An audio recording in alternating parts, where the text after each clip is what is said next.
దీన్ని బ్రహ్మము అని భావన చేయి. ఇంకా అయమాత్మ బ్రహ్మలో ఏం చెబుతున్నాడంటే, ఇది చాలా పెద్దదమ్మా, ఇంత తొందరగా మీకు బోధపడదు, కానీ మీకు బోధపడేటట్టు చెప్పడానికే ప్రయత్నం చేస్తున్నా. ఎంత మీకు అందితే అంతే అందించుకోండి, ఏమైనా డౌట్ ఉంటే అడగండి, నేను చెప్తాను, నాకేం అభ్యంతరం లేదు. కానీ ఒక రోజులో రాదు, ఒక్క రోజులో ఇది వస్తుందంటే అసలు గహనమైనది వేదాంత విషయం, అంత తేలికైన విషయం కాదు. మన బ్రెయిన్లో జొరబడాలి. దాన్ని గనక ఒకసారి వెళ్ళడానికి ఆ చోటిస్తే అది లోపల కూర్చుని దానిపైన చేసుకుంటుంది. మీరు ఆలోచన చేయండి. ఏదో చూస్తున్నా, మళ్ళీ మర్చిపోయాను. నామరూపాలు వదిలేసి ఆత్మదృష్టే కలిగి ఉండమంటానికి అధర్వణ వేదం మరొకటి చెప్తోంది. నీకు ఇంకొక ఉదాహరణ ద్వారా నిన్ను అర్థం చేసుకోమని చెప్తోంది. ఎట్లా చెప్తోందంటే, ఆయన ఈ జగత్తు నీకు కనపడుతోంది కదా, కనపడుతోంది అయ్యా. మనుషులు కనపడుతున్నారు కదా, కనపడుతున్నారు. మనుషులందరూ కూడా నామరూపాలన్నీ బ్రహ్మ పదార్థంతోనే తయారైనవి అని నీకు అర్థమైందా? అర్థమైతే అయింది. ఎందుకంటే ఈ అష్టలక్ష్ములన్నీ ఇద్దరితో తయారైనవి అంటానికి నాకేం అభ్యంతరం లేదు కదా, అర్థమైంది. మరి ఈ గుణాలన్నీ ఎందుకు వస్తున్నాయి? వాళ్ళందరూ బ్రహ్మస్వరూపులే అయితే ఎందుకు చెడ్డగా ఉంటున్నారు? ఎందుకో అల్లరి చేస్తున్నారు, ఎందుకు చెడ్డగా ఉంటున్నారు? అమ్మ చిన్నపిల్లలు ఇంకొకటి చెప్తోంది, ఒరే నాయన, అజాతవాదం సుజాతవాదంగా మారడానికి మధ్యకాలంలో పంచభూతములు పనిచేశాయి.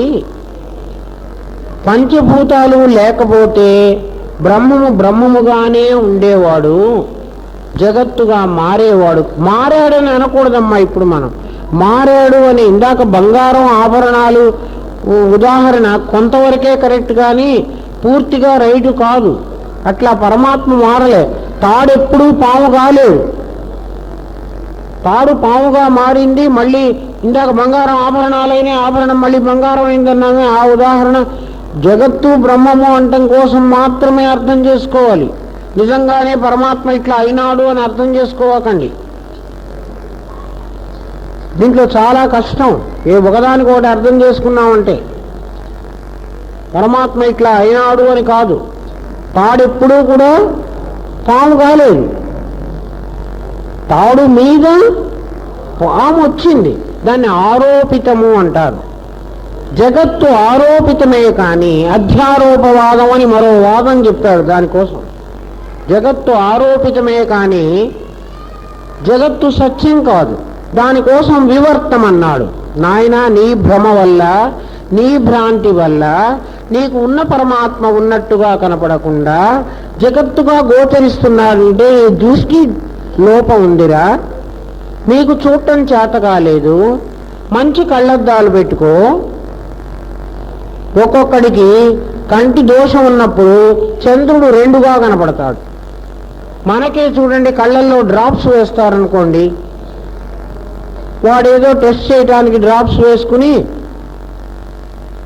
కన్నుని పెద్దది చేసి వాడు చూసి మన ఇంటికి పంపించేస్తాడు కదా, రేపు రమ్మంటాడు.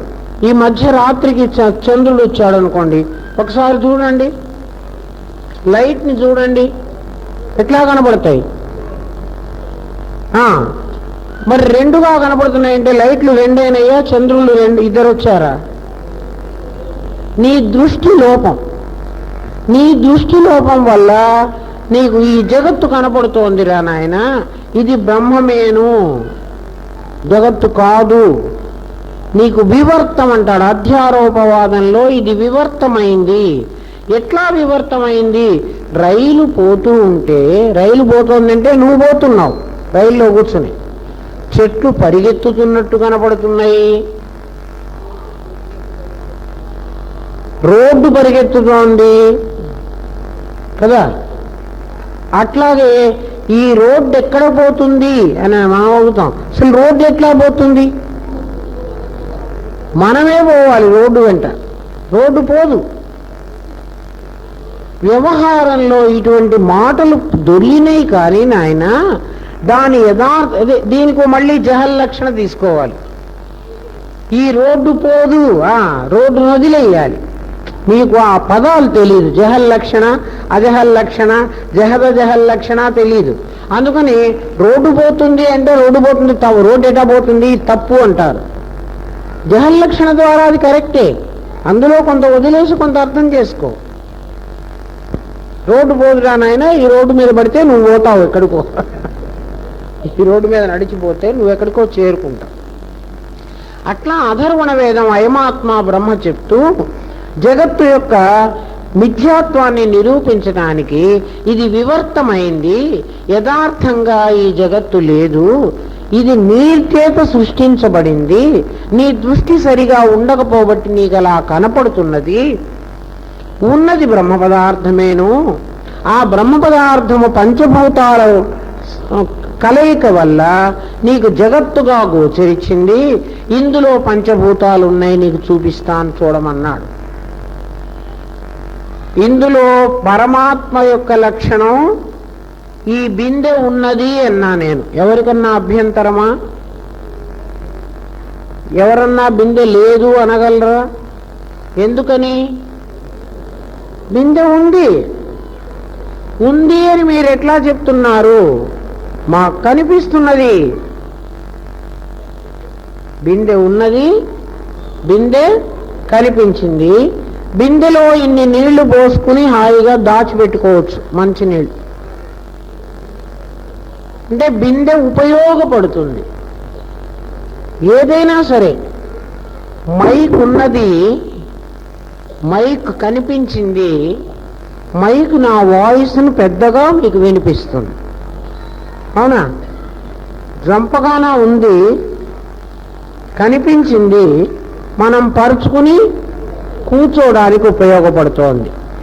ఏదైతే ఉండి, ఏదైతే కనిపించి, ఏదైతే ఉపయోగపడుతున్నదో దానిని బ్రహ్మ లక్షణం అన్నారు లక్షణ వాక్యంలో. ఏ వేదం చెప్పింది? ఋగ్వేదం చెప్పింది. ఏమని? ప్రజ్ఞానం బ్రహ్మ. అది ప్రజ్ఞ అంటే ఉండడము, కనిపించటము, ఉపయోగపడటము. దాన్నే సత్తు, చిత్తు, ఆనందం. సత్ అంటే ఉండడం, చిత్ అంటే ప్రకాశించడం, కనిపించడం, ఆనందం అంటే ఉపయోగానికి రావడం. సచ్చిదానందములు బ్రహ్మము, ఈ ఆత్మ బ్రహ్మము. ఇవి కాక ఈ బిందెకు ఇదిగో శబ్దం ఉందే, చప్పుడు వినపడిందే, దీనికి ఇంకొక శబ్దం, దీనికి ఇంకొక శబ్దం, వేరే వేరే శబ్దాలు. చూడండి, మన గొంతులన్నీ వేరే వేరే, మన రూపాలన్నీ వేరే వేరే ఎట్లా ఉన్నాయో వీటికి కూడా అలాగే శబ్దం, స్పర్శ, రూపం, ఏమ్మా రసం, దీనికి ఒక రుచి ఉంది, నాలుకతో పట్టుకొని చూడండి. దీనికి ఒక వాసన కూడా ఉంది, ఏదో వాసన వస్తుంది, ఇత్తడి వాసన.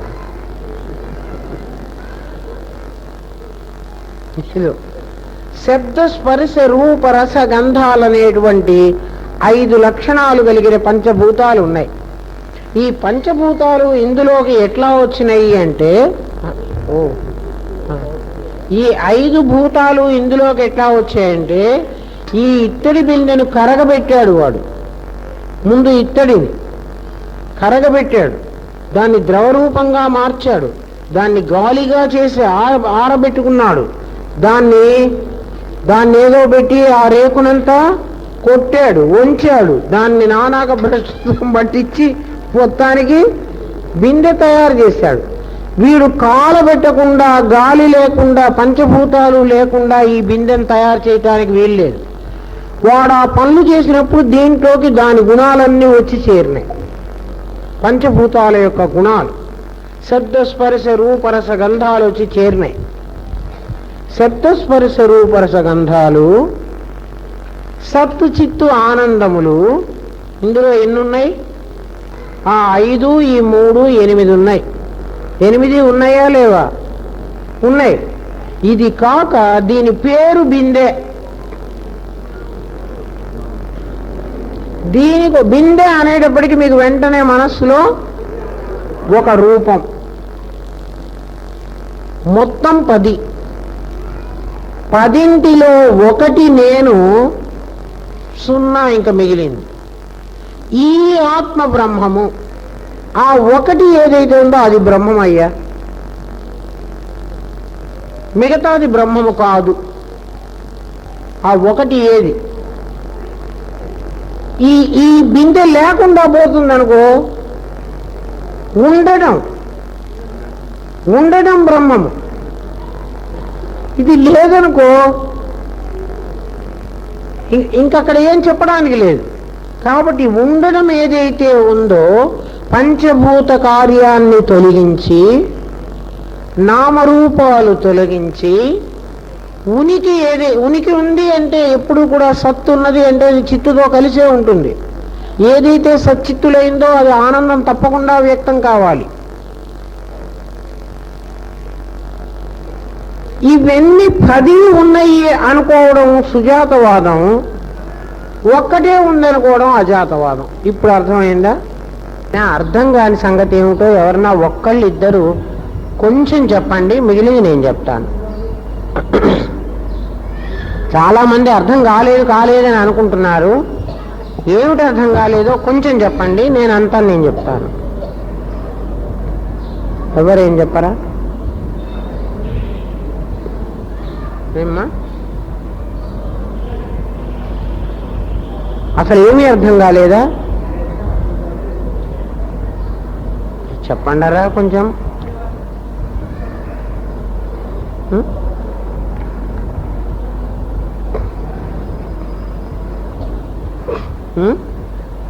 ఏమ్మా, పూర్తి అర్థమైపోయిందిట. మీరు ఎక్స్ట్రా చెప్దామని వచ్చారు, మాకందరికి బాగా అర్థమైపోయింది. సరే, ఋగ్వేదం, యజుర్వేదం, సామవేదం, అథర్వణ వేదం అనేటువంటి 4 వేదాలు. వేదంలో అనేక విషయాలు చెప్పారు. వాటి నుంచి వచ్చినవే ఉపనిషత్తులు.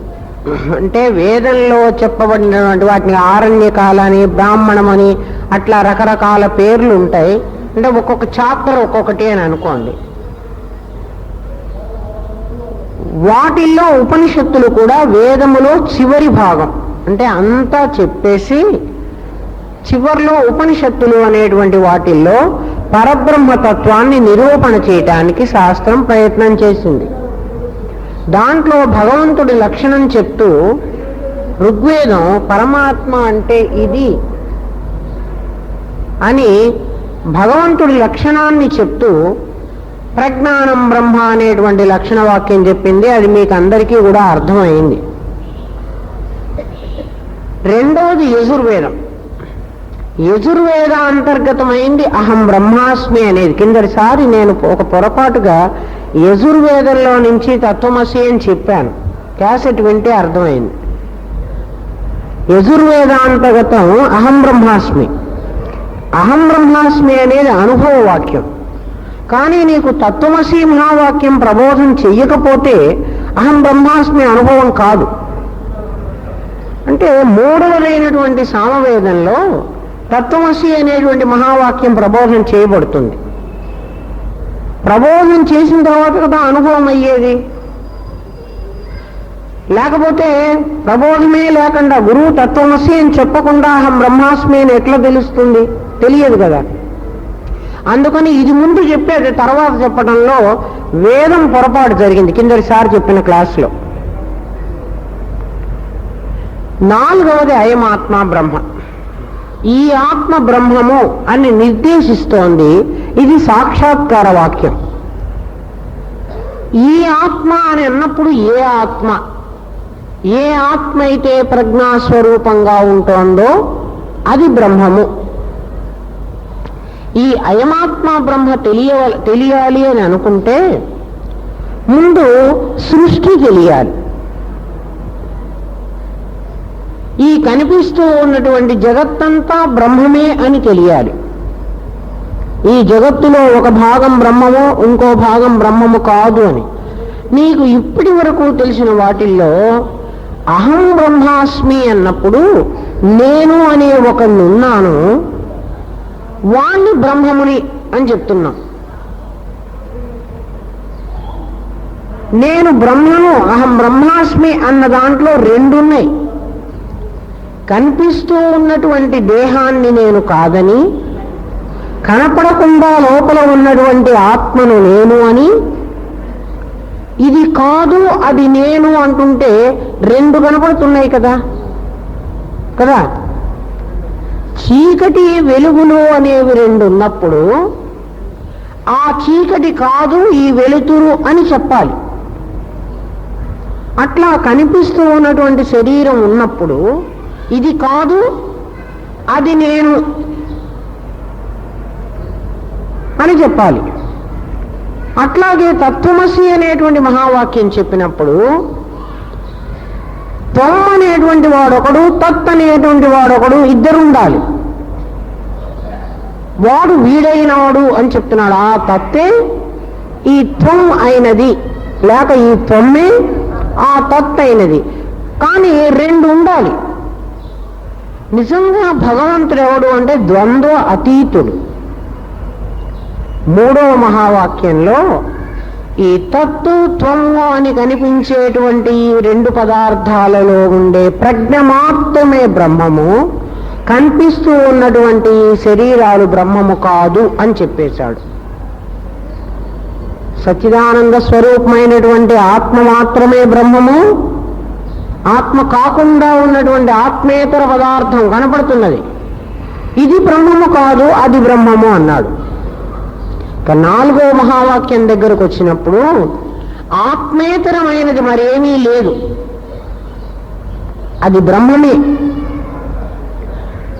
ఏదైతే నీకు ఈ ప్రపంచంగా గోచరిస్తోందో ఆ గోచరించడం అనేది నీ కన్నుకు వచ్చినటువంటి పొరపాటు, కానీ యథార్థంగా ఇక్కడ నీ ఏ వస్తువునైతే చూస్తున్నావో అది లేదు, నీ దృష్టి పొరపాటు వల్ల నీకు అది ఆ వస్తువుగా కనపడుతున్నది.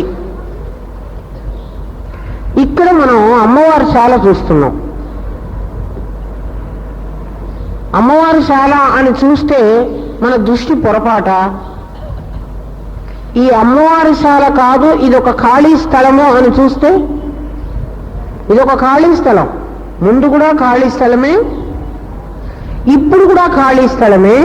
ఇక్కడ ఖాళీ స్థలం లేకపోతే మీరు ఎక్కడ కూర్చున్నారు? అప్పుడు ఎట్లా ఉందో ఇప్పుడు కూడా అట్లాగే ఉంది. అయితే ఏం చేశాం దీంట్లో? ఎక్స్ట్రా గోడలేసాం, బండలేసాం కదా, పైన కప్పు వేశాం. ఆ కప్పుగా గోడలుగా బండలుగా ఏం చేశాము అంటే ఇసుక, సున్నము, సిమెంటు. ఇప్పుడు ఇందులో స్థలం అమ్మవారి శాలన, ఇసుక, సున్నము, సిమెంటు అమ్మవారి శాలన? ఆలోచించండి. ఏమ్మా ఆలోచించండి. మరి ఇటుకే అమ్మవారి శాల, అవన్నీ కలిపి అంటే అవన్నీ కదా, అవన్నీ నేను తీసేశాను అనుకో, ఇక్కడ ఏముంటుంది? ఖాళీ స్థలం. కాబట్టి అమ్మవారి శాల అసలు లేదు. ఇది మనం తెలుసుకోవాల్సింది. నువ్వు దేనినైతే అమ్మవారి శాల అని అనుకుంటున్నావో అది ఖాళీ స్థలం కంటే భిన్నం కాదు, అది ఖాళీ స్థలమే. ఇప్పుడు అర్థమైందా? మరి ఖాళీ స్థలంగా ఉంటే నేను ఎందుకు నాకు ఇట్లా కనపడుతున్నది అంటే, ఆ ఖాళీ స్థలాన్ని ఎవరో ఒకళ్ళు అమ్మవారి శాలగా నిర్మించాలి అని అనుకుని పంచభూత సహాయం తీసుకుని దాని చుట్టూ గోడలు కట్టి దాని చుట్టూ పైన కట్టి, ఇప్పుడు వాళ్ళు నిర్మించింది నా స్థలం లేకపోతే నిర్మించలేరు కదా. నా స్థలం ఉండి తీరాలి. కాబట్టి ఈ స్థలం అమ్మవారి శాల, ఈ కట్టడం కాదు, ఈ స్థలమే. ఈ స్థలం లేకపోతే ఈ కట్టడం కట్టడానికి వీలు కాదు. అమ్మవారి శాల కట్టాలి అని ఒకళ్ళు అనుకుని, అర్థమవుతోందమ్మా, ఈ స్థలంలో కట్టబోయేటువంటి అమ్మవారి శాలను చూశాడు ఒకడు. ఇట్లా కడితే ఇది అలే ఏమ్మా, ఆ ఊహించినప్పుడు వాడు బ్రహ్మ. సృష్టి జరిగిపోయింది. ఎక్కడ? తన మనస్సులో. ఎక్కడ జరిగింది ఈ సృష్టి? తనలోనే. తనలో ఏముంది? చిదాకాశం. తనలో చిదాకాశం. ఆ ఆకాశంలో ఈ సృష్టి ఏర్పడింది. అవునా కాదా? ఆలోచించండి. ఆ ఆకాశంలో ఆ సృష్టి ఏర్పడింది. ఆకాశం అంటే ఎక్కడ? బయట కాదు. ఏదో ఒక వ్యక్తి తన మనస్సులో ఏర్పడినటువంటి దాన్ని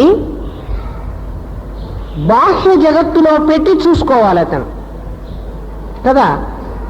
తన మనస్సులో ఏర్పడినటువంటి ఇట్లా స్తంభాలు ఉండాలి, ఇట్లా బొమ్మలన్నీ ఉండాలి, దీనిపైన కప్పు ఉండాలి, ఇంత చుట్టూ గోడలు ఉండాలి, ఏదో అలాంటివన్నీ ఊహించుకున్నాడు.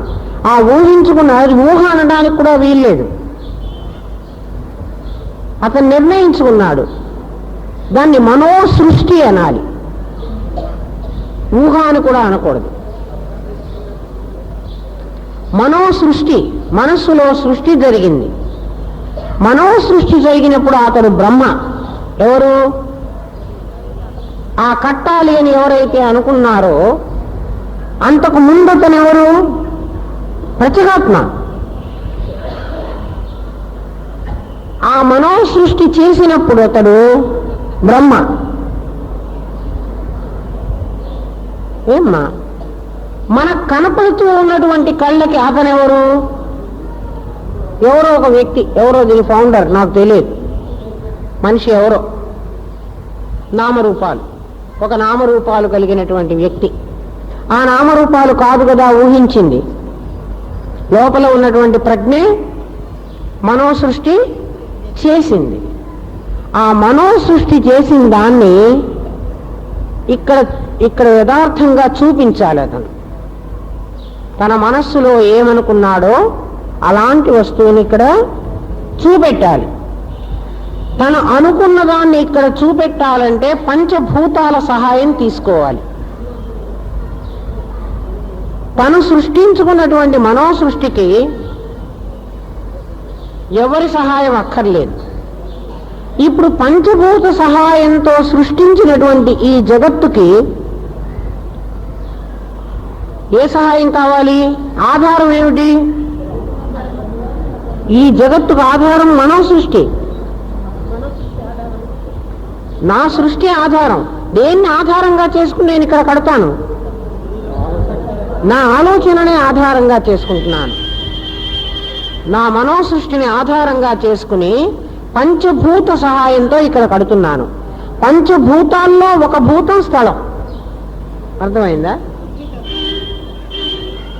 ఒక భూతం స్థలం, భూమి. ఆ భూతత్వం లాంటిదే ఇటుక, అదే సిమెంటు, అన్ని పృథ్వీతత్వం. దానికి కొంచెం నీళ్లు కావాలి. అచ్చగా మరి దాంతో కాలేదు కదా. సిమెంట్ కలపడానికి నీళ్లు కావాలి కదా. మిగిలినవన్నీ ఆ గోడ పెట్టిన తర్వాత కొంచెం సేపు ఎండాలి. అగ్నితత్వం.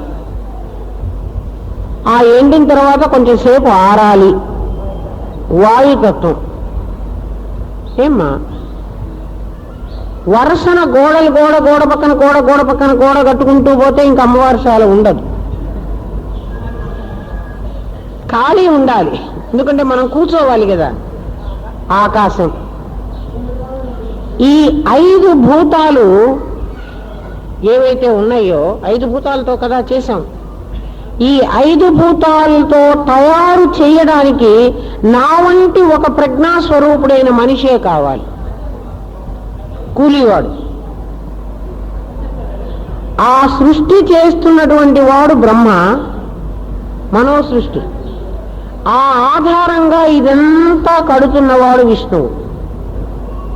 వాడు కూలివాడు కాదు, వాడెవరు? విష్ణువు. బాహ్య దృష్టిలో వాడెవడు? కూలివాడు, గౌండ. అంతర్దృష్టితో వాడెవడు? విష్ణువు. ఎందుకని? పంచభూతాల సహాయంతో ఆ బ్రహ్మగాడు ఏమి సృష్టించాడో, బ్రహ్మగాడు మనస్సులో ఏమి సృష్టించుకున్నాడో ఆ సృష్టి ప్రకారం వీడు కట్టేటప్పుడు వీడు సొంత పెత్తనం పెట్టడానికి వీల్లేదు. ఎవడు చెప్పినట్లు వినాలి? వాడు బ్రహ్మ చెప్పినట్లు వినాలి. ఎందుకని? మనోసృష్టి అక్కడ జరిగిపోయింది, మనోసృష్టి అక్కడ జరిగిపోయింది. బాహ్య జగత్తులో అయితే కూలి వాడిస్తున్నాడు కాబట్టి వాడు ప్రకారం వీడు కడుతున్నాడు. దాన్ని బట్టి విష్ణువు ఏం చేస్తున్నాడు? నిర్మాణం చేస్తున్నాడు. బ్రహ్మ ఇంకా ఇందులో ప్రవేశించడు. ఈ అమ్మవారి స్థాయి మనకు బాగుండలేదు, ఇట్లా బ్రహ్మ ఇంకా ఇందులో ప్రవేశించడు.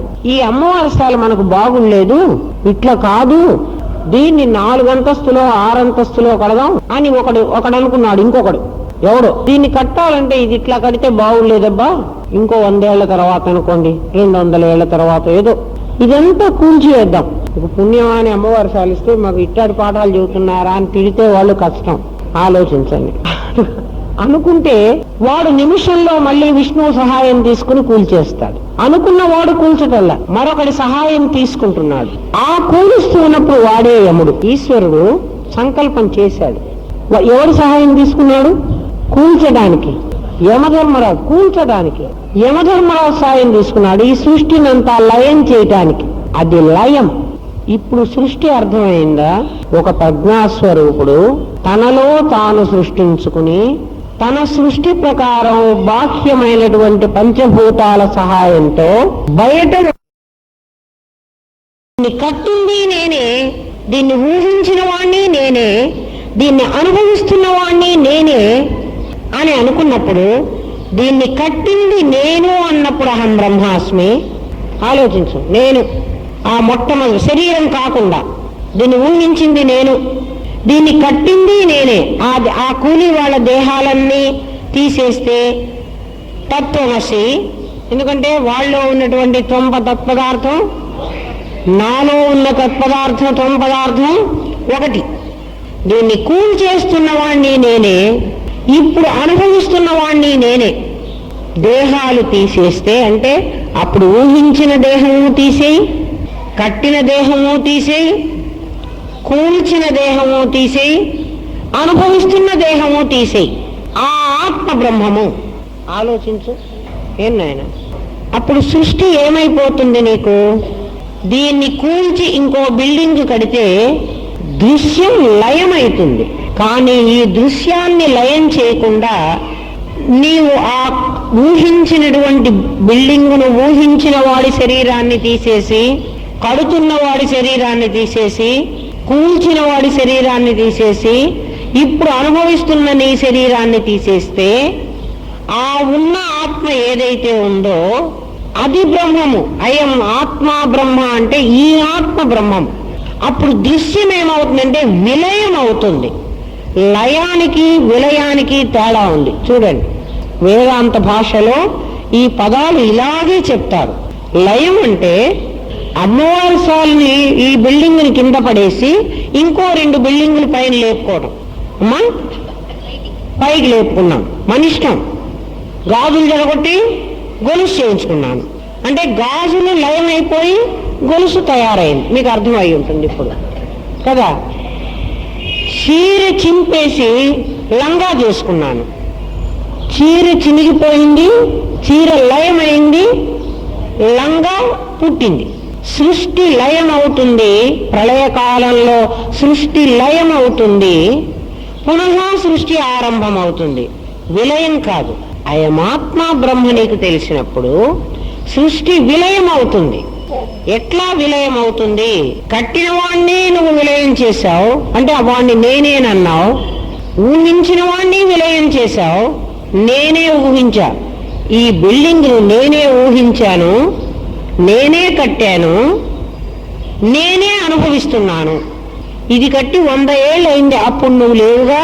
అర్జునుని కృష్ణుడు అడుగుతాడు, మనువుకు నేనే చెప్పాను, సూర్యుడికి నేనే బోధ చేశాను అన్నప్పుడు ఏమడుగుతాడు? అప్పుడు నువ్వు లేవు కదా, ఇప్పుడు కదా పుట్టావు నువ్వు నేను అంటే. ఇప్పుడు కృష్ణుడు ఏ స్థితిలో ఉండి నేనే చెప్పానని మాట్లాడుతున్నాడు? కృష్ణుడు అయమాత్మ బ్రహ్మలో ఉన్నాడు. అర్జునుడు ఎక్కడి నుండి మాట్లాడుతున్నాడు? అర్జునుడు అహం బ్రహ్మాస్మిదిలో ఉన్నాడు. ఇది కాదు అది నేను అనుకున్న అర్జునుడి స్థితి. ఏమ్మా నువ్వు ఇప్పుడు పుట్టావు కదా అంటున్నాడు. ఇప్పుడు పుట్టావు అంటే ఈ దేహం ఇప్పుడు వచ్చింది, ఆ లోపల ఉన్నటువంటి తత్వం ఇప్పటిది కాదు, అవి వేరు వేరు. ఎందుకంటే ఊహించిన వాడు వేరు, కట్టిన వాడు వేరు. ఆ గౌండా ఇప్పుడు లేకపోవచ్చు, కానీ ఆ గౌండాలో ఉండి ఏ శక్తి అయితే దీన్ని కట్టడానికి ఉపయోగపడిందో వాడికి శక్తి లేకపోతే వాడు మూట ఆ బరువు ఇట్లా మొయ్యాలి కదా, ఆ శరీరం పోయింది, ఆ శక్తి పోలే, మోసి తీసుకొచ్చి రాళ్ళు పెట్టాడు. ఎవరు అంటే నేనే, ఊహించిన వాణ్ణి నేనే, ఊహకు ఆధారంగా పంచభూత సహాయం తీసుకున్నాను. ఏ నేనైతే పంచభూత కార్యంతో ఈ నిర్మాణం చేశానో ఆ దేహం పోయింది, పంచభూతాలు ఇక్కడే ఉన్నాయి. ఎందుకంటే అది పోయినంత తేలిగ్గా ఇది పోవటం లేదు, ఇది అసలు పోదు, ఇక్కడే ఉంటాను. నేనే మరొక దేహాన్ని ధరించి ఇక్కడ అనుభవించడానికి కూడా ఇప్పుడు హాయిగా కూర్చుని ఎంజాయ్ చేస్తున్నాను, ఫ్యాన్ వేసుకొని కూర్చోను మరో శరీరంతో. ఆ శరీరాలన్నిటినీ నేను సృష్టిని విలయం చేసుకుని అంటే దీన్నంతా నాశనం చేయాలా? కాదు. నా మనస్సులో నేను ఊహించుకున్నాను, నేను ఆలోచించుకున్నాను. ఇవన్నీ కాకపోతే ప్రజ్ఞానం బ్రహ్మ వరకు 3 మహావాక్యాల్లో సృష్టి అంతా కూడా నేను విలయం చేసుకుంటే ఆ లోపల ఉన్నటువంటి ఆత్మ ఏదైతే ఉందో అది బ్రహ్మము. అది ఆ కాలంలో ఉంది, కడుతున్న కాలంలో ఉంది, అమ్మవారి శాల కట్టక ముందు ఉంది, కట్టినప్పుడు ఉంది, కట్టిన తర్వాత ఉంది, పడగొట్టినప్పుడు ఉంది, పడగొట్టిన తర్వాత కూడా ఉంటుంది. ఇది పడగొట్టిన తర్వాత మీరంటారు ఖాళీ స్థలం ఉంటుంది అంటారు. ఖాళీ స్థలం ఉంది అంటే ఆకాశతత్వం ఉన్నట్టు, పంచభూతాలు ఉంటున్నాయి. ఏ పంచభూత సహాయం చేసుకుని నేను ఈ నిర్మాణం చేస్తున్నానో ఆ పంచభూతాలు ఇక్కడ ఉంటున్నాయి. అవునా కాదా? ఇవి బాగుంటలే, వాళ్ళు పగలగొట్టేస్తాననుకో, అయినా ఆ ముక్కలు ఇక్కడే ఉంటున్నాయి కదా, ఏదో ఒక రూపంగా ఉంటున్నాయి. చెట్టుగానో, పుట్టగానో, ఒక బెంచిగానో, మరి టేబుల్ గానో, పొయ్యిలో కర్రగానో ఉంటున్నాయి, అవి పోవటంలే. ఆ దృశ్యాన్ని విలయం చేసుకుంటే, దృష్టి మార్చుకుంటే, దృష్టి జ్ఞానమయం కృత్వా పశ్యేత్ బ్రహ్మమయం జగత్. దృష్టిని జ్ఞానమయం చేసుకుంటే జగత్తంతా నీకు బ్రహ్మమయంగా గోచరిస్తుంది. జగత్తులో మరొక పదార్థం ఉండదు. ఇప్పుడు త్వం చూపించండి మీరు. ఇందాక నుంచి తత్వం చూపెట్టాను. ఎవరు? ఊహించినటువంటి వాడు బ్రహ్మగా ఉన్నటువంటి శరీరంతో ఒకడున్నాడు, వాడు తన మనోజగత్తులో దీన్ని గురించి ఒక నిర్మాణం చేయాలని ఊహించాడు, వాణ్ణి తీసేశాను. ఒకడు రాళ్ళు మోసాడు, సిమెంట్ కలిపాడు, తీసుకొచ్చాడు, కట్టాడు, వాణ్ణి తీసేశాను. ఒకడు కూర్చుని ఇక్కడ హాయిగా అనుభవిస్తున్నాడు, వీణ్ణి తీసేశాను. ఆ మిగిలిన వాడెవడు అంటే వాడప్పుడు ఉన్నాడు, వాడిప్పుడు ఉన్నాడు. ఏ శరీరం అయితే కాదు అని నేను తొలగించుకున్నానో, విలయం చేసుకున్నానో, ఏమ్మా ఆ శరీరం విలయం అవుతోంది, కానీ ఆ ఉన్నవాడు ఎవడుంటున్నాడో వాడు విలయం కావటంలే. వాడే ఇంకో శరీరం వేసుకుని వస్తున్నాడు. ప్రకృతి విలయం కాలేదు. ప్రకృతి రకరకాల రూపాలు పొందుతోంది. ఎందుకంటే మార్పు చెందుతోంది, కానీ ప్రకృతి నశించడం లేదు. ఎవరు నశిస్తున్నారు? ప్రాణులు నశిస్తున్నారు. మళ్ళీ మళ్ళీ పుడుతున్నారు, మళ్ళీ చస్తున్నారు. చూడండి, ప్రళయం అయినప్పుడు దేహం మార్పు చెందుతోంది. ప్రళయం అయినప్పుడు ఏమవుతోంది? భూమి నీటిలోకి, నీరు అగ్నిలోకి, అగ్ని వాయువులోకి, వాయువు ఆకాశంలోకి ఏమైపోతున్నాయి? లయం అవుతున్నాయి. చూడండి, విలయం కావటం లేదు. భూమి ఏమవుతోంది? ఒక ప్రళయం వచ్చింది. ప్రళయంలో భూమి అంతా కూడా నీటితో ముంచబడింది. అంటే భూమి నీళ్లలో లయమైంది. అర్థమవుతోందా అమ్మా? అందరికీ అర్థమవుతోందా? మొన్నటి కంటే అయమాత్మ బ్రహ్మ ఇవాళ ఇంకొంచెం తెలియడానికి ప్రయత్నం చేశామా? ఇంకొంచెం తెలిసిందా? ఎందుకంటే మొన్నటి కంటే ఇవాళ ముఖాలు కొంచెం వికసిస్తున్నాయి. మొన్న అయోమయంగా పెట్టారు ముఖం కదా నాయన? నిజం చెప్పండి రా, అందరికీ మొన్న అంత అర్థం కాలేదు. అందుకనే గురుదేవుడు మళ్ళీ చెప్పమని పంపించారు. ఇప్పుడు ఇది కొంతవరకు అర్థమవుతుంది. ఇంకా విలయం చేయటం ఇంకా రావాలి, మెల్లగా వస్తుంది, తొందరపడవాకండి. భూమి జలంలో లయమైంది. ఆ జలంలో అప్పుడు కొన్ని ప్రాణులు అందులో వెళ్ళిపోయాయి. ఎప్పుడైతే నీళ్లతో ముంచబడిందో అప్పుడు భూమి అంతా ఏది? నీళ్లలో ఉంది, ఎక్కడికి పోలే, నీళ్లలో మునిగింది. అంటే ఆ నీళ్లలో మళ్ళీ భూమి ఉంది. ఆ తర్వాత నీళ్లలో నుంచి నిప్పు వచ్చింది. నిప్పు వచ్చి ఆ నీళ్ళనన్నిటినీ పీల్చేసుకుంది. అప్పుడు ఏమైంది? ఆ నీళ్ళన్నీ ఎందులో ఉన్నాయి? నిప్పులో ఉన్నాయి. నీళ్ళన్నీ ఆ అగ్నిలో ఉన్నాయి. కొంతసేపటికి వాయువు వచ్చి ఆ అగ్ని అంతా తాలో ఇముడ్చుకుంది. విపరీతమైనటువంటి వాయువు వచ్చి తనలో ఇముడ్చుకుంది. ఇదంతా కలిసి, అంటే భూమిని తీసుకుని, నీళ్లు తీసుకుని, అగ్ని తీసుకుని, వాయువు ఆకాశం అంతా తిరగటం మొదలుపెట్టింది. వీటినన్నిటినీ తనలో లయం చేసుకుంది.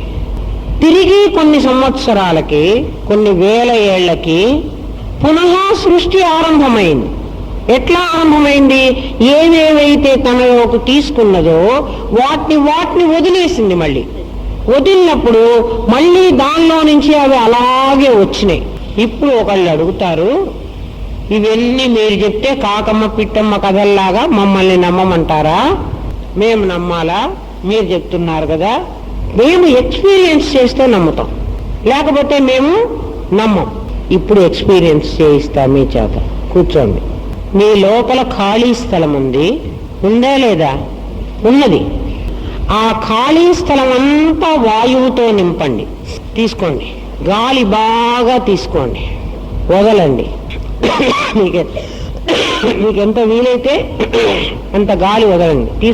అట్లా ఈ ఖాళీ స్థలాన్ని వాయువుతో నింపితే, అంటే ఆ ఖాళీ స్థలం గాలితో నింపినప్పుడు కొంతసేపటికి మీ ఒళ్ళు వేడెక్కుతుంది. ఎక్కడి నుంచి వచ్చింది ఈ వేడి?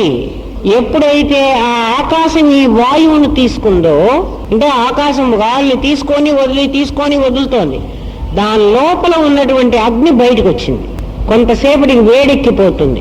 ఇంకా అట్లాగే పీలుస్తూ ఉండండి. కాస్త ఇంట్లో ప్రాక్టీస్ చేయండి. ఇది నిజమో అబద్ధమో తెలుసుకోవాలంటే చేయాలి. ఆ వేడెక్కిన శరీరంలో నుంచి చెమటలు పడతాయి. అబద్ధం కాదు నేను చెప్తున్నది. ఎవరైనా ఈ పని చేసుకుని చూసుకోవచ్చు. అయితే ఒకసారి గాలి పీలిస్తే మాకు రాలేదంటే, ప్రళయంలో మొత్తం ఇదంతా కూడా ఎంత గాలి అవుతుందో, ఎంత ఈ సముద్రాలన్నీ పొంగి భూమిని తనలో తీసుకుంటాయో, తత్వమసి అన్నప్పుడు అదెంతో నువ్వంతే అని కదా శాస్త్రం చెప్పింది. మరి నీలో అది లేకుండా ఎట్లా పోతుంది? ఖచ్చితంగా వస్తుంది. తర్వాత వేడెక్కిన శరీరం చెమటలు గారిపోతాయి. బాగా గాలి ఎట్లా పీల్చి చేయండి, ఎక్సర్సైజ్ చేయండి. ముందు వేడెక్కుతుంది శరీరం, తర్వాత చెమట పడుతుంది. అంటే ఆ వేడిలో ఈ జలతత్వం ఇమిడి ఉంది అని అర్థమే కదా, అందులో నుంచే కదా బయటికి వస్తోంది, అబద్ధం కాదు. అట్లాగే కొంచెం సేపు జలాన్ని రానివ్వండి, కాసేపటికి తెల్లగా ఉప్పురిసినట్టుగా అయిపోతుంది శరీరం.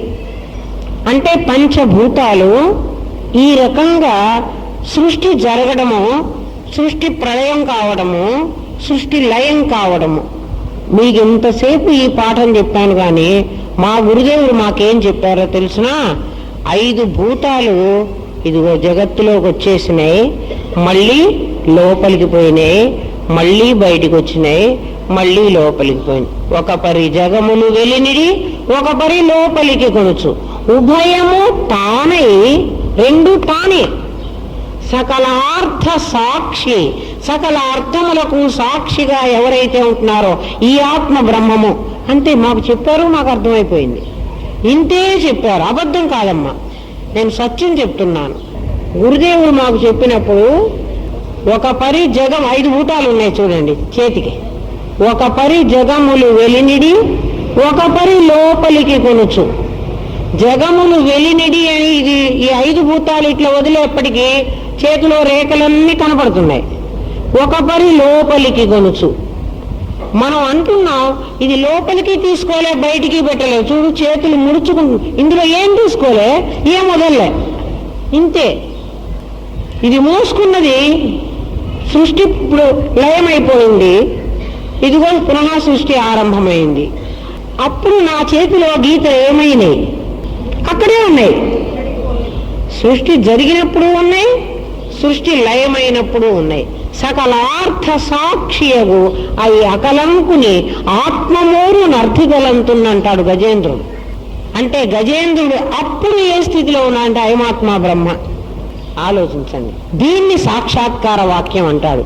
అంటే సగుణంగా ఉన్నా, నిర్గుణంగా ఉన్నా, జగత్తు కనిపిస్తున్నా, జగత్తు లేకపోయినా ఈ జగత్తును నీలో విలయం చేసుకుంటే, ఎందుకంటే ఈ జగత్తును సృష్టించిన వాడివి నీవే, నేనా? ఆలోచించండి. ఎవరు? అమ్మవారి శాల కట్టాలి అని అనుకున్న వాడిని నేనే కదా. ఏం మా అర్థం కాలా? ఏనాయన అర్థం అవలేదా? కాలే. ఇది కట్టాలి అని అనుకున్న వాడెవడు? నేనే కదా. సంకల్పం ముందు ఎక్కడ చేసుకున్నాను? నా మనసులో సృష్టించుకున్నాను. నా మనసులో సృష్టించుకునేది కదా నేను ఇక్కడ పెట్టాను. కాబట్టి ఆ సృష్టించుకున్నటువంటి నన్ను ఏ దేహంతో అయితే సృష్టించుకున్నానో ఆ దేహాన్ని నాలోనే విలయం చేసుకున్నాను. ఏ దేహంతో దీన్ని కట్టానో ఆ దేహాన్ని నేనే విలయం చేసుకున్నాను. ఇక్కడ కూర్చుని అనుభవిస్తున్నటువంటి దేహం నేను నాలోనే విలయం చేసుకుంటే ఈ 3 అవస్థలలో ఏ ఆత్మ అయితే మిగిలి ఉందో అది బ్రహ్మము. తత్వమసి అన్నప్పుడు వాడు నేను ఒకటి, కానీ వాడొకడు నేనొకటి. వాడొక శరీరం ధరించాడు, నేనొక శరీరం ధరించాను. కానీ అప్పుడు వాడు శరీరం ధరించాడుగా అమ్మా, ఇప్పుడు వీడో శరీరం ధరించాడు కదా. శరీరాలు తీసేస్తే కదా ఒకటే అయ్యేది. అమ్మ కుమారేది అమ్మా, అర్థమైంది కదా, తేడా తెలిసింది కదా నీకు. తత్వమసిలో ఏందిరా, నీకు తత్వమసిలో ప్రజ్ఞానం బ్రహ్మలో ఉన్నటువంటిది అయమాత్మ బ్రహ్మలో ఉన్నది పూర్ణ స్థితి వచ్చినప్పుడు నీకు తేడా ఇది తెలియాలమ్మా. ఇప్పుడు కొంచెం అర్థం కాలే? ఆ దేహాలు తీసేస్తే, తీసి ఎక్కడ వేయక్కర్లేదు, ఆ దేహాలు ఆల్రెడీ పోయినాయి. ఏమ్మా, ఆ దేహాలు వాటి కర్మ ప్రకారం పోయినాయి. కానీ ఆ పోయిన దేహం ఈ దేహం ఒకటి కాదు. అది కొన్ని పంచభూతాలతో తయారైంది, ఇది కొన్ని పంచభూతాలతో. సుమిత్రమ్మ కూడా ఉంది కదా. సుమిత్రమ్మ ఉందమ్మా? అయ్యో, మనం ఏం చేస్తే ఎవరికి ప్రాప్తం ఉంటే వాళ్ళే వింటారు. ఏమ్మా, ఆ పంచభూతాలతో తయారైనటువంటి దేహం ఆ ప్రారంధ అధీనమైంది, అది పోయింది. అదేమైంది? లయమైంది. విలయం కాల. సృష్టి నాలో విలయమైంది. సృష్టి ఉంటే అది సగుణ సృష్టి, సృష్టి విలయం అయితే నేను నిర్గుణం. ఏమ్మా, సృష్టి ఉంటే సగుణం కనపడుతోంది, సృష్టి విలయం అయితే నిర్గుణం. ఇప్పుడు నేను గుణమా నిర్గుణమా? నేను గుణాతీతుణ్ణి. నేను సంకల్ప మాత్రం చేత సృష్టి చేస్తున్నాను, సంకల్పం అక్కర్లేదనుకుంటే లయం చేసుకుంటున్నాను. ఈ జగత్తునంతా విలయం చేసి నేను అయమాత్మ బ్రహ్మగా నేను ఉండగలుగుతున్నాను. సృష్టి అసలు లేదు, నేనే ఉన్నాను. ఏకమేవా అద్వితీయం బ్రహ్మ నేహనానాస్తికించిన, నేను తప్ప ఇంకేమీ లేదు. ఏమ్మా, ఈ ఆత్మ బ్రహ్మము, ఈ ఆత్మ అని ప్రత్యేకంగా ఎందుకు చెప్తున్నాను అంటే, ఏదైతే ఈ జగత్తు ఆధారంగా ఉంటోంది అని మీరు అనుకుంటున్నారో, ఏ దేహం అంటే దేహం లేకపోతే నన్ను చూడరు కదా మీరు, ఏ శరీరం అయితే నన్ను చూపిస్తోందో ఆ శరీరాలు లయమవుతాయి. నేను లయం కాను, నేను విలయం కూడా కాను. నేను విలయం చేస్తాను. ఎవరిని? సృష్టిని. ఈ సృష్టినంతా నేను నాలో విలయం చేయగలను, లయం కూడా చేయగలను. లయం చేసినప్పుడు నేను రుద్రుణ్ణి అవుతున్నాను, విలయం చేసినప్పుడు నేను ప్రజ్ఞా స్వరూపుడుగా ఏకమేవ అద్వితీయం బ్రహ్మానేహనాస్తికించిన అన్న రూపంలో ఉంటున్నాను. మరి జగత్తు ఉంటే నాకేమిటి నష్టం, జగత్తు పోతే నాకేమిటి నష్టం? అంటే ఇంటికి పోవాలేమో పాపం. ఏమొద్దు, ఇట్లాంటి పాఠం చెప్పేవాడు మీకు దొరకడు. వినండి కదా, అన్నం ఎప్పుడైనా తినచ్చు. వినండి అమ్మా, పోదు. ఈ సృష్టి విలయం అయిపోతే ఉన్నది నేనే అయితే ఆ నేను 2గా 3గా 4గా 10గా ఉండను, ఒక్కడుగానే ఉంటాను. ఏ దేహంతో ఉన్నా కూడా నేను ఒకడుగానే ఉంటున్నాను. ఆ ఆత్మ బ్రహ్మము. ఇంకోటి చెప్పుకుందాం, ఇదొక ఉదాహరణ. ఊళ్ళో ఒక అమ్మవారు బొమ్మ ఉంది, రాయి. ఆ రాయి ఎన్ని రోజులు అనుకుంటోంది, నేను వెంకటేశ్వర స్వామిని.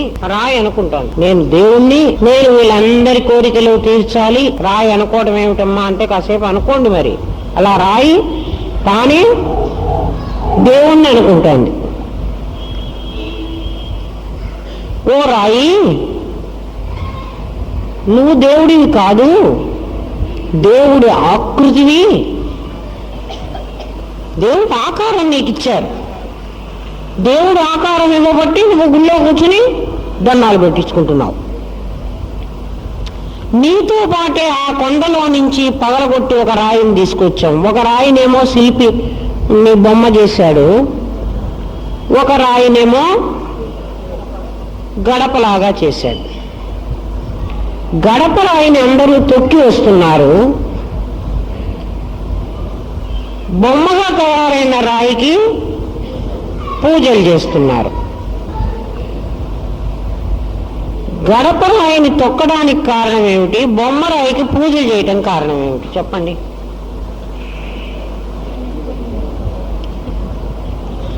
బొమ్మరాయి చాలా దెబ్బలు తిన్నది. ఎవరితో? సుత్తితో. సుత్తి దెబ్బలు తిన్నది. ఎవరు? బొమ్మరాయి. బొమ్మ తయారైన రాయి సుత్తితో చాలా దెబ్బలు తిన్నది. మలచాలి కదా మరి. ఒక్కరోజు కూడా ఏడవలేదు. అన్ని దెబ్బలు తిని పగిలిపోకుండా ఉండి, పగిలిపోతే పనికిరాదు. పగలకుండా అన్ని దెబ్బలు సహించింది. అందుకని గుళ్ళో కూర్చుని పూజలు అందుకుంటోంది.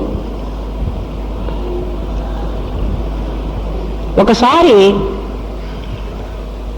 రాధకి మురళి మీద చాలా కోపం వచ్చింది. నేను ఎంతో ప్రేమగా కృష్ణుడిని సమస్తం నువ్వే అనుకుని నేను అనుకుంటుంటే, ఈ కృష్ణుడు ఎప్పుడైనా ఒకసారి కూడా నన్ను ముద్దు పెట్టుకోడే, ఈ మురళిని ఎందుకు ఇట్లా ఎప్పుడూ నీ నోటి దగ్గర పెట్టుకుంటే, కృష్ణ అధరామృతం ఆ పెదవులు ఎప్పుడూ మురళికే దక్కుతున్నాయి. ఈ మురళికి ఏమి రోగమో ఆ కృష్ణుడి దగ్గర నుంచి బయటికన్నా రాదు. మురళి అమ్మా, వాయించే మురళి అని కృష్ణుడిని అడిగింది. నాకు చాలా జలసి ఉంది నాకు ఆ మురళిని చూస్తే.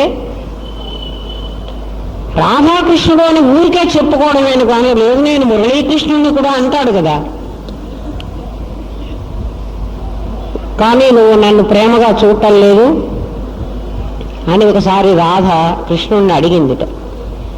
ఇవన్నీ కథలు అమ్మా, నిజంగా రాధ క్యారెక్టరే లేదు. మీరు చదువుకుంటే భాగవతంలో రాధ ఉండదు. లేదమ్మా.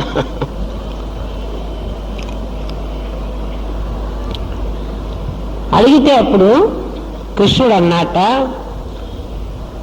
అడవిలో ఉన్న వెదురు కర్ర కదా, దాన్ని లోపలంతా తీసేశారు, దాని లోపల ఉన్న బెండునంతా తొలిచారు, ఏమీ ఉండకుండా. ఏం ఉండలే. పాపం ఆ బెండు ఏం మాట్లాడలే. పగిలిపోతే ఎక్కడ కష్టం, పై తొడుగు మాత్రమే ఉంచుతారు కదా. లోపల ఉన్నదంతా ఇట్లా తొలిచి తీసేస్తారు. ఆ బాధకి అది పెట్టి గుచ్చి ఇట్లా తీస్తుంటే బెండంతా ఎంత బాధ కలిగి ఉంటుందో ఆ మురళికి. కానీ అది ఒక్కసారి కూడా ఏడవలేదుట, ఊరుకుంది, పగిలిపోలేదుట. ఆ తర్వాత బాగా కాల్చిన కర్రు పట్టుకుని రంధ్రాలు పెట్టారు. ఈ తట్టు 7 రంధ్రాలు, ఈ తట్టు ఒకటి, ఈ తట్టు ఒకటి, 9 మొత్తం కన్నాలు. అప్పుడు కూడా అది కుయ్యో మొర్రో అని మొత్తుకోలేదుట మురళి. నాదంటూ ఏమీ లేదా, అంతా వదిలేసిందిట. అందుకని ఎప్పుడూ కృష్ణుడి పెదవుల దగ్గరే ఉంటుంది అది, దాందేం లేదు. మురళి కంప్లీట్ శరణాగతి అన్నమాట దాన్ని. నాకంటూ ఏమీ లేదు, 9 కన్నాలు పొడిచిన. ఓ మానవుడా, నీకు కూడా 9 కన్నాలు పొడిచాను, నువ్వు సౌండ్ రావటం లేదు, నీలో కూడా నేను వాయిస్తున్నాను, కానీ నీది అపస్వరం పలుకుతోంది. భగవంతుడే కదమ్మా లోపలుండి పాడిస్తున్నవాడు. నేను మంచి పాట పాడదామని ప్రయత్నం చేస్తే నువ్వు ఈశ్వరత్రయాలనే పాట పాడుకుంటున్నావు.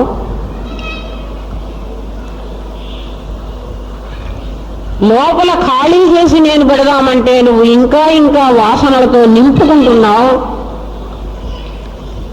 అందుకనే నీ మురళి వాగటలేదు పొమ్మన్నాడు.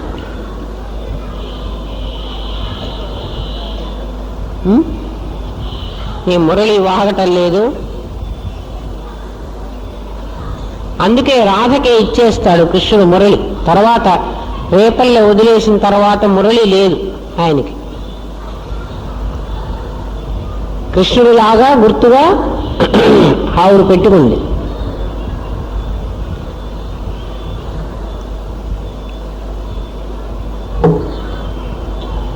అందుకని నువ్వు ఆలోచించినట్లయితే నీ లోపల ఖాళీ చేసుకో. దేవాలయంలో ఉన్న అమ్మవారి విగ్రహానికి చెప్తున్నాను, ఈ దెబ్బలకన్నీ ఓర్చి నువ్వు విగ్రహంగా తయారవబట్టి పూజలు అలాంటివన్నీ పొందుతున్నది. ఆ గడపకి